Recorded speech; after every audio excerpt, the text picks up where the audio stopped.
Olá pessoal do 8º ano da Rede Municipal de Ensino de Picos, tudo bem com vocês? Aqui quem fala é o professor Rubens Leal da disciplina de História. Gostaria de convidá-los a assistir a nossa aula de número 30, que você poderá encontrar no livro didático a partir da página de número 230, intitulado O Imperialismo. Professor Rubens, o imperialismo pode ter uma outra denominação histórica? Sim. O imperialismo pode ser chamado também de corrida imperialista ou neocolonialismo, o novo colonialismo. E em que implica o imperialismo, professor? Na verdade, o termo imperialismo ocorre quando um país domina outros países. E o imperialismo do século XIX ocorreu no contexto da segunda Revolução Industrial, quando os países europeus se industrializaram, começaram a competir entre si e sentiram a necessidade de expandir seus domínios para o continente africano e asiático. Ou seja, começou a haver uma corrida imperialista, uma disputa por novos territórios de domínio europeu na África e na Ásia. Qual seria a função desses territórios africanos e asiáticos para a Europa? Fornecer matéria-prima a ser utilizada na indústria europeia e, ao mesmo tempo, atuar como mercados consumidores dos produtos industrializados europeus. Os países europeus precisavam de matéria-prima para a sua indústria e precisavam de mercados consumidores para os seus produtos industrializados. Portanto, o papel seria da África e da Ásia, desses territórios, complementar a economia europeia. E para isso, pessoal, os europeus, para tentarem justificar essa corrida imperialista, essa exploração, o domínio sobre essas áreas do continente africano e asiático, fizeram inclusive o uso de teorias racistas. O darwinismo social. O darwinismo social, pessoal, foi uma teoria fundada no século XIX pelos europeus, onde afirmava que algumas civilizações eram mais evoluídas que outras, mais desenvolvidas que outras. No caso, os europeus eram mais desenvolvidos que os africanos e asiáticos.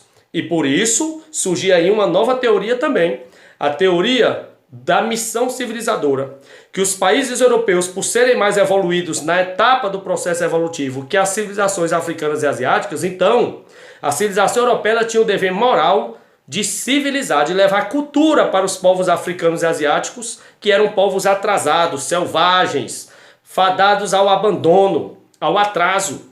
Então, os europeus teriam uma missão civilizadora, levar civilidade para povos atrasados. Então, tanto o darwinismo social, que afirmava que algumas civilizações eram mais desenvolvidas que outras, no caso os europeus, eram mais evoluídos que africanos e asiáticos, como a missão civilizadora de que os europeus tinham o dever moral de civilizar os africanos e asiáticos, essas duas teorias são de caráter discriminatório e racista e foram criadas para tentar justificar essa política de exploração de colônias africanas e asiáticas pelos países europeus. Lembrando que esse tipo de exploração já tinha ocorrido no século XVI aqui na América e agora estava se repetindo no continente africano e asiático, os europeus explorando territórios.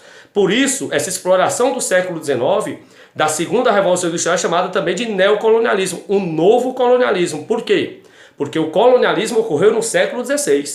O alvo da exploração europeia naquela época foi o continente americano. Agora, no século XIX, os alvos são os continentes africanos e asiáticos, e aí é um neocolonialismo, um novo colonialismo, que eu gostaria de citar alguns exemplos para vocês agora. Colonialismo na África tem como grandes destaques os franceses, que atuaram na Argélia. A Argélia foi conquista francesa.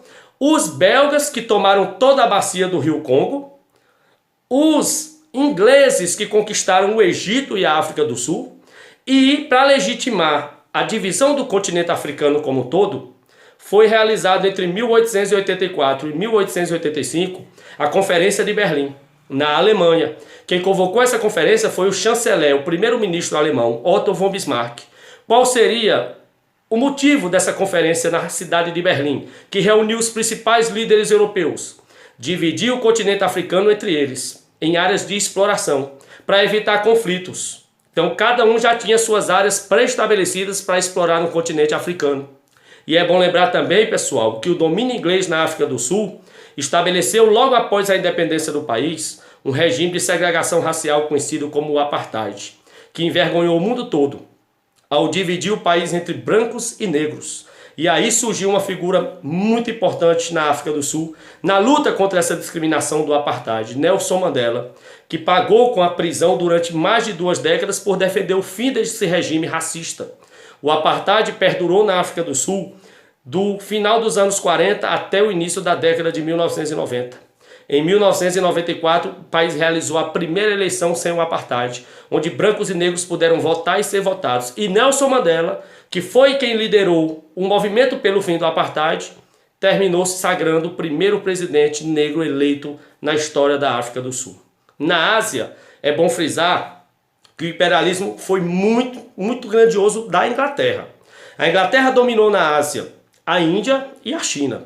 Na Índia, o movimento de independência veio com Mahatma Gandhi, um movimento pacifista, né? Gandhi liderou um movimento conhecido como desobediência civil, a partir de 1919, pela independência da Índia em relação aos ingleses. E o povo indiano foi chamado por Gandhi, que era um líder popular, para não pagar mais impostos à Inglaterra e não comprar produtos ingleses. A ideia era conquistar a independência pela indiferença, boicotando a economia inglesa. A independência da Índia veio em 1947. E a Inglaterra também dominou a China. Na China, houve até uma guerra entre China e Inglaterra, a Guerra do Ópio, entre 1839 e 1842. Depois dessa guerra, foi assinado o Tratado de Nanquim. Nesse tratado, a Inglaterra tomou da China sua principal ilha, a ilha de Hong Kong, em 1842. Hong Kong passou 155 anos sob domínio inglês e só foi devolvido para os chineses em 1997. Essa é a colonização, lembrando que o processo de independência, tanto dos países africanos como asiáticos em relação aos países europeus, ocorreu após a Segunda Guerra Mundial, quando os países africanos e asiáticos aproveitaram que a Europa estava parcialmente destruída pelo conflito e começaram suas lutas de independência logrando êxito. Forte abraço e até a próxima.